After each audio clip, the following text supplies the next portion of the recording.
Bueno, muchas gracias al Museo Regional de Chiapas y a Josué Lozada Toledo por organizar este maravillosa serie de charlas sobre la historia y cultura de Chiapas. También quiero agradecerles a todos ustedes por tomar tiempo para escuchar mi plática y trataré de mantener mi presentación emocionante. Así pueden olvidarse del insoportable calor que es el mes de mayo. Bueno, entonces hoy en esta práctica aplico los conceptos de la práctica y la encarnación como parte de una arqueología relacional para entender cómo se institucionalizó la desigualdad en el sitio arqueológico de Tzunún en Chiapas.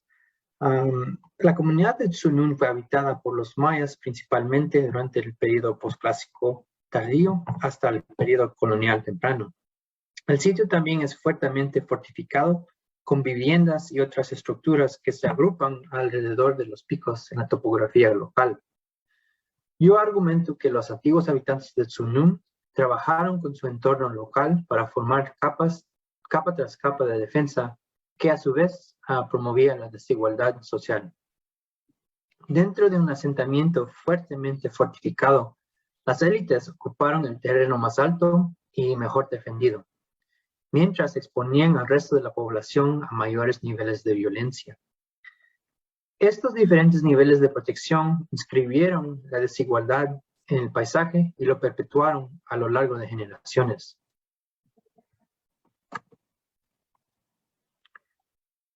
Para construir mi argumento, proporciono algunos antecedentes breves sobre el estudio arqueológico de la desigualdad.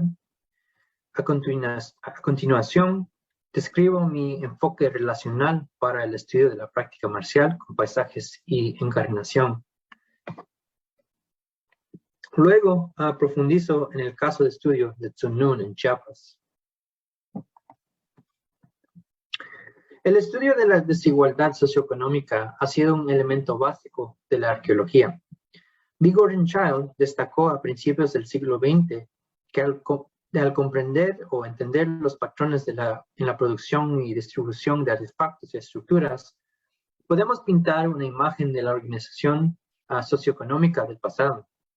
Este tipo de análisis ha sido muy productivo y ha resultado en una gran cantidad de conocimientos de muchas partes del mundo. Por ejemplo, en el estudio de los antiguos mayas, el tamaño y la elaboración de las estructuras se pueden combinar con la distribución de artefactos exóticos o extranjeros asociados para determinar las distinciones de estatus dentro de un asentamiento o entre comunidades. En un contexto posclásico, uno esperaría que las élites ocuparan viviendas hechas con mayor cantidad de mampostería que con materiales perecederos y que tuvieran mayor acceso a jade, metal, conchas marinas y otros artefactos exóticos o que provienen de larga distancia. A través de este tipo de análisis, los investigadores han demostrado la prevalencia de las diferencias socioeconómicas dentro y entre las comunidades mayas, incluidos los mayas posclásicos del Petén o de las tierras altas de Guatemala.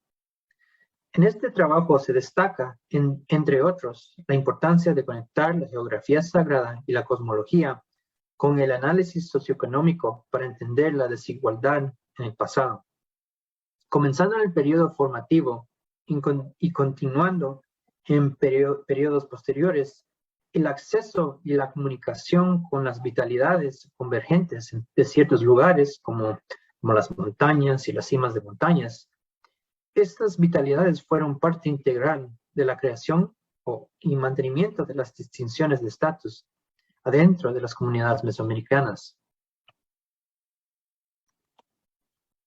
Por ejemplo, el templo mayor de Tenochtitlán fue la encarnación de Coatepec, o la montaña sagrada donde Huitzilopochtli luchó contra su hermana para nacer y sobrevivir. El templo mayor, como montaña sagrada, también participó en prácticas de sacrificio humano que reforzaron visceral y ideológicamente el poder de los aztecas imperiales sobre los demás. Creo que es seguro decir que aquellos de nosotros que trabajamos en Mesoamérica aceptaríamos que la cosmología, junto con la economía, jugó un papel importante en la institucionalización de la desigualdad en las comunidades mayas del formativo tardío, clásico y posclásico.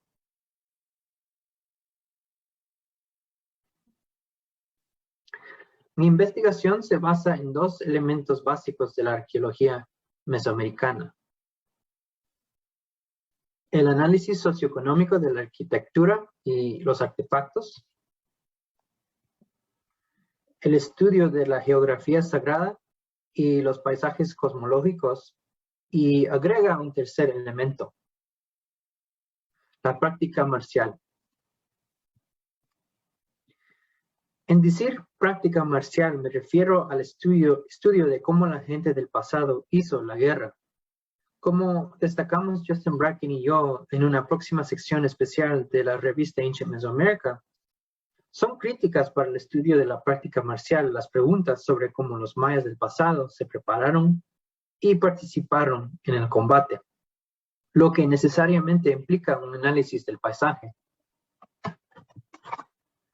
Mi enfoque del paisaje se basa en el trabajo de Wendy Ashmore y Tim Ingold para pensar en la experiencia humana con un mundo interactivo. En otras palabras, el mundo tangible e intangible no son un sustrato pasivo e inerte para el desarrollo de la agencia humana. Nosotros hacemos la cultura con los mundos materiales dinámicos y activos que habitamos. Esto incluye el paisaje o los lugares donde los humanos viven y hacen vidas significativas. A medida de que interactuamos con el paisaje y creamos lugares para nosotros mismos, que son relaciones que desarrollamos y mantenemos perpetuamente a lo largo de nuestras vidas, de esa manera encarnamos activamente los paisajes que habitamos. Esta encarnación del paisaje es fundamental, por ejemplo, para el análisis de isótopos de estroncio, que mide las señales químicas del agua, el suelo y las plantas locales, que se vuelven parte de nuestros propios cuerpos. Hacernos un lugar en un paisaje implica numerosas actividades que en algunos casos incluyen la preparación para la guerra. A través de la construcción de comunidades fortificadas, el paisaje también puede incorporar a los humanos. Y aquí quiero hacer una pausa para señalar unos problemas conceptuales que surgen debido a la necesidad de traducir conceptos. Mi investigación se basa en el término inglés embodiment, que no se traduce fácilmente al español. Los términos españoles más cercanos son encarnación e incorporación. Ninguno de los términos capta completamente el concepto de embodiment porque el término en inglés se refiere ampliamente a algo que tiene o adopta una forma corpórea. Embodiment puede referirse a humanos, otros animales, pero también a paisajes. Tener una forma carnosa no es inherente al concepto de embodiment. En otras palabras, embodiment puede referirse a algo que se vuelve parte de un cuerpo con carne y hueso, pero también puede referirse a cuerpos tangibles en general. Así, la incorporación captura el concepto de seres relacionales en términos generales, pero la encarnación captura con mayor precisión el concepto de personas constituidas con paisajes, que está en el centro de mi presentación. Uniendo las diferentes líneas de mi investigación, sostengo que la práctica de fortificación, que es un proceso de construcción y mantenimiento, revela cómo los humanos y los paisajes forman relaciones en las que encarnamos activamente o moldeamos y nos convertimos en parte uno del otro. Ahora paso a mi sitio de investigación, que es Tunún en Chiapas, en el que argumento que el paisaje, la arquitectura, la geografía sagrada y la práctica marcial se combinaron para institucionalizar y crear desigualdad intergeneracional entre la comunidad. Sunun es un sitio arqueológico ubicado en Puerto Bello Metzovoc, que es parte de la área de protección de flora y fauna Naha Metzovoc. La reserva es hogar de los mayas lacandones y celtales contemporáneos que viven en el pueblo de Puerto Bello Metzovoc. La gente local son los administradores sobre el terreno, trabajo que hacen como parte de varias agencias federales.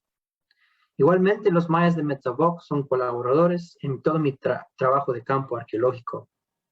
Como parte de un programa más amplio de arqueología comunitaria, todos los datos que presento hoy fueron colectados con permiso y la colaboración de todos los mayas que viven, en Puerto Bello Metzovoc.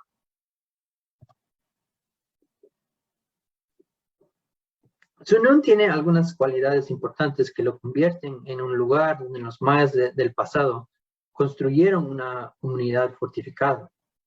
El sitio es una península que estacionalmente se convierte en una isla cuando los niveles de los ríos y lagos locales aumentan durante la temporada de lluvias. Además, el sitio es acantilado y montañoso. Para entender la topografía, uno debe de subir y bajar, y luego subir y bajar un poco más, teniendo cuidado de no caerse de algún precipicio o borde escarpado. Hoy presentaré una breve discusión de mi investigación sobre la práctica marcial. Se puede encontrar un análisis más profundo de cómo los mayas prepararon a Sunun para la guerra en mi tesis doctoral y una próxima publicación en la revista Ancient Mesoamerica. Como parte de mi investigación doctoral y postdoctoral, me he centrado principalmente en cómo las personas antiguas preparan los asentamientos para la guerra. Al colectar evidencia etnohistórica, arqueológica, epigráfica y iconográfica, distinguí 4 tendencias en la forma en que los mayas interactuaban con su entorno físico para fortificar sus asentamientos. Los mayas ocupaban islas y lugares lacustres o acuáticos para fortalecer sus asentamientos. Empleaban terrenos montañosos y acantilados para formar un paisaje marcial. Construían fortificaciones para bloquear intencionalmente los caminos peatonales. Los mayas integraban 2 o las 3 técnicas anteriores para crear una defensa en profundidad. Dentro del entorno acuático y acantilado de Sunun, los mayas del posclásico tardío construyeron una defensa con varias capas que incorporaron la topografía y hidrología local. En el mapa que están viendo, me acerqué a la parte sur del sitio y eliminé la mayoría de los edificios de Sunun. Hice esto para que puedan tener una mejor idea del entorno físico local y la ubicación de las posibles fortificaciones del sitio. De las 4 tendencias en cómo los pueblos mayas fortalecen las comunidades, ya establecí que Sunun está ubicado en una península que estacionalmente se convierte en una isla. Además, el terreno local es acantilado y montañoso. Las posibles fortificaciones de Sunun eran una serie de muros de mampostería y una trinchera asociada con montículos de tierra a su lado oeste. Todas estas características se agrupan en terreno que conecta la península con la tierra firme.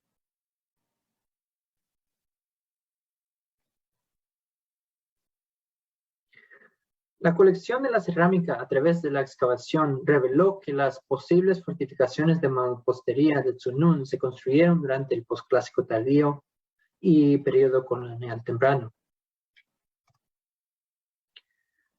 Para los posibles atacantes que ven ahora en la pantalla, la pendiente más suave hacia el sitio está bloqueada por 2 muros de mampostería que están marcados en los cuadros rojos en la imagen a la izquierda.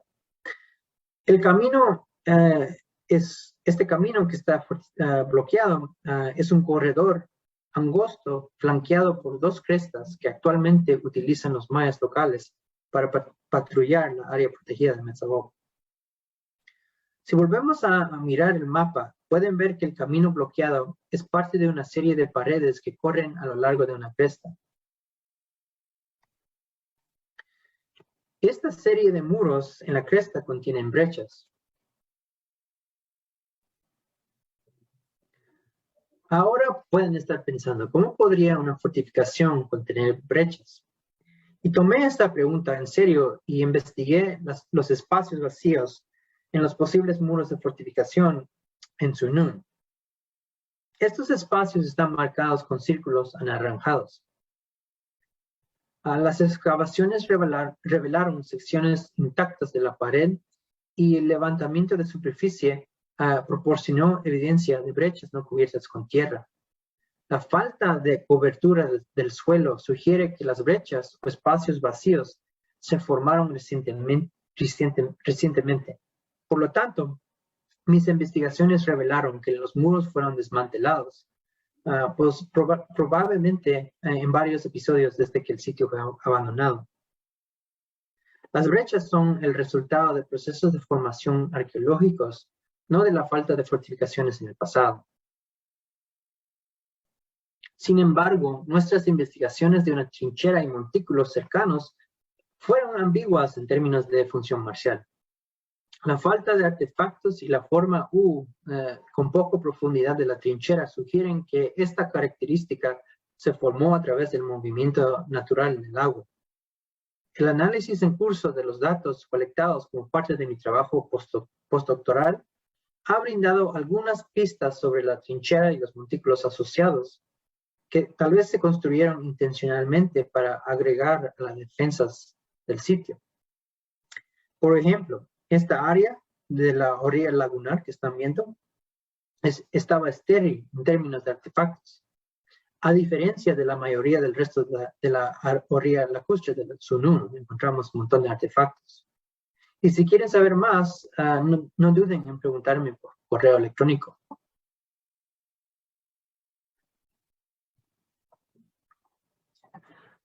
A pesar de las dudas que rodean la trinchera y los montículos, la topografía de Sunún y la ubicación de sus fortificaciones de mampostería establecen que los habitantes del sitio del periodo posclásico tardío y colonial temprano emplearon las 4 tácticas de fortificación.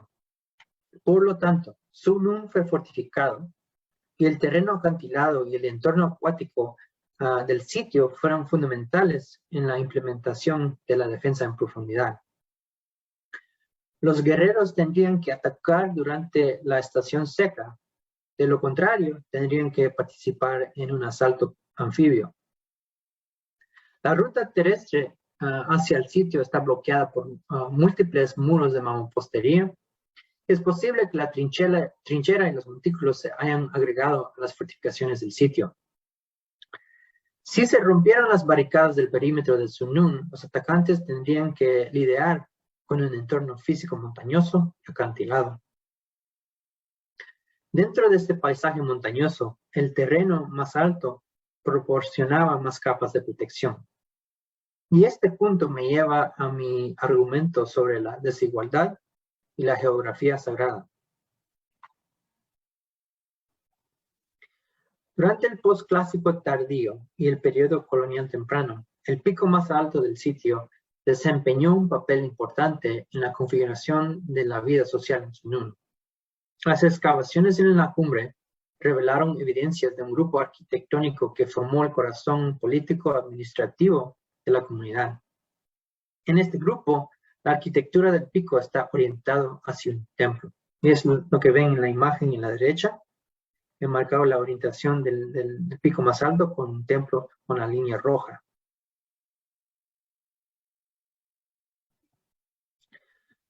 Para llegar a la cima, una persona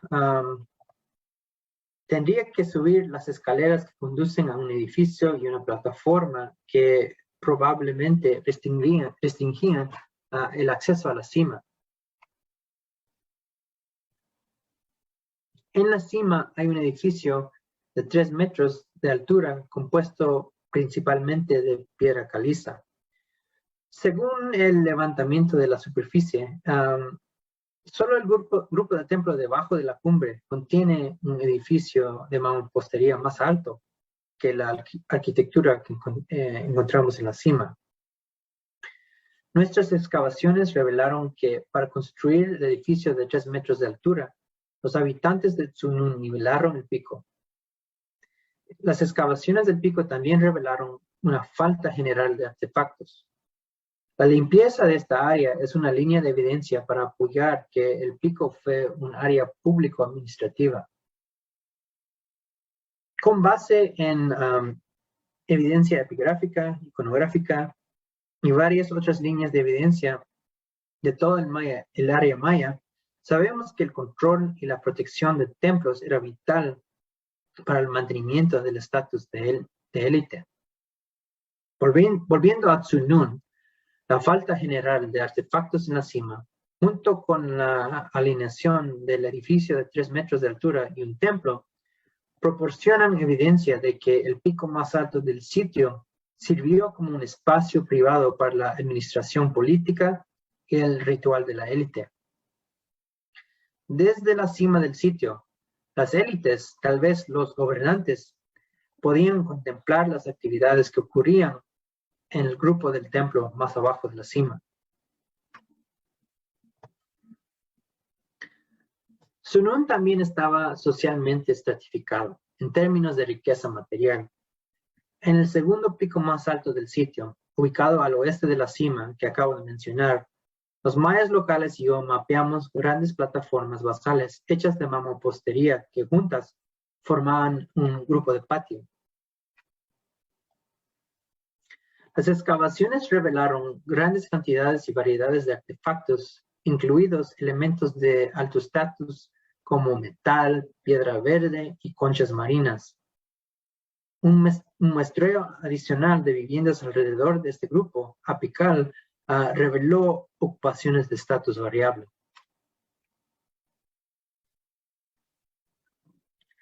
Y para dar una perspectiva más equilibrada de la vida social en Tsunun, me dirijo a una residencia de bajo estatus ubicada a lo largo de las laderas debajo de la segunda cima más alta del sitio. En esta área excavamos una plataforma que era la base de una estructura con un banco bajo. Recuperamos la mayoría de los artefactos de la única fase de relleno utilizada para construir la plataforma. Esta residencia contenía la mayor cantidad y peso de conchas de caracol en mi universo de muestreo.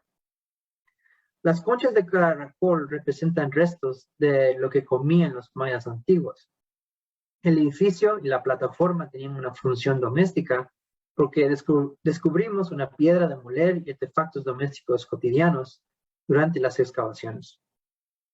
En comparación con otras viviendas que excavamos, no encontramos una gran cantidad de artefactos exóticos o de alto estatus.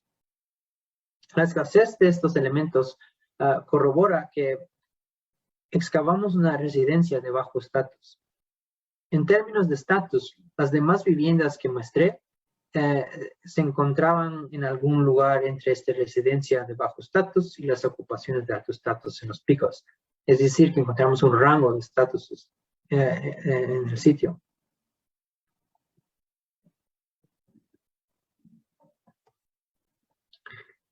Desde 1200 hasta 1600 en la Era Común, Tsunun fue una comunidad socialmente estratificada, donde las élites mantuvieron y estanciaron su poder ocupando terrenos elevados. Durante este periodo, las personas de alto estatus construyeron su casa en la segunda cima más alta de Tsunun, y las personas de diferentes estatus vivían en elevaciones más bajas.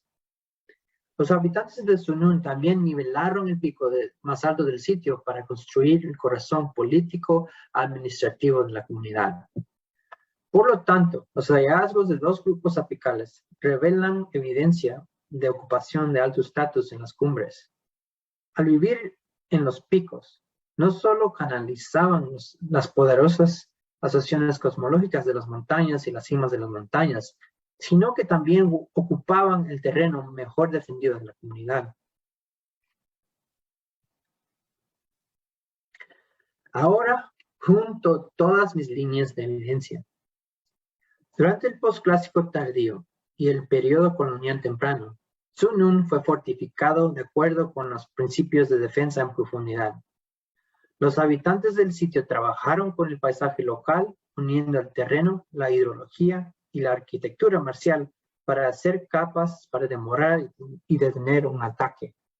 Entonces, si miran hacia la imagen que está en la derecha, aquí pueden ver las varias capas. Cuando ven los atacantes, está la trinchera, y si la trinchera no es una fortificación, luego están las crestas y el terreno montañoso que existe aquí en la parte sur del sitio.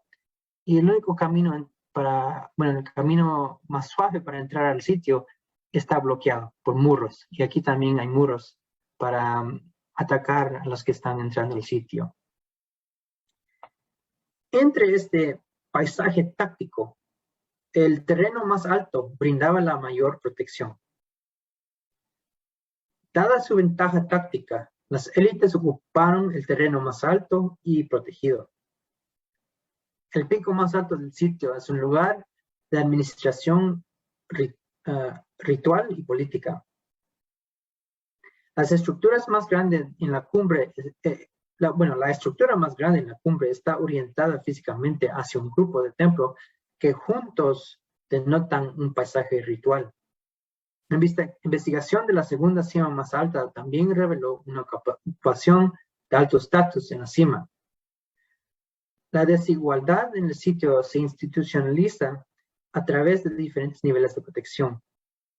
Las viviendas de élite y sus lugares de poder son los más protegidos, y las personas que viven en terrenos más bajos sirven como amortiguadores y por lo tanto son más vulnerables a los ataques. Debido a que la desigualdad está inscrita en el paisaje, generaciones habrían estado expuestas a esta potencial violencia física. A través de la práctica con el paisaje, la desigualdad fue encarnada por la propia tierra. Este paisaje estructuró continuamente a la vida de las generaciones futuras porque en su vida diaria, los lugareños podían mirar hacia arriba o hacia abajo desde sus hogares para ver su lugar literal en la jerarquía social. Muchas gracias a todos.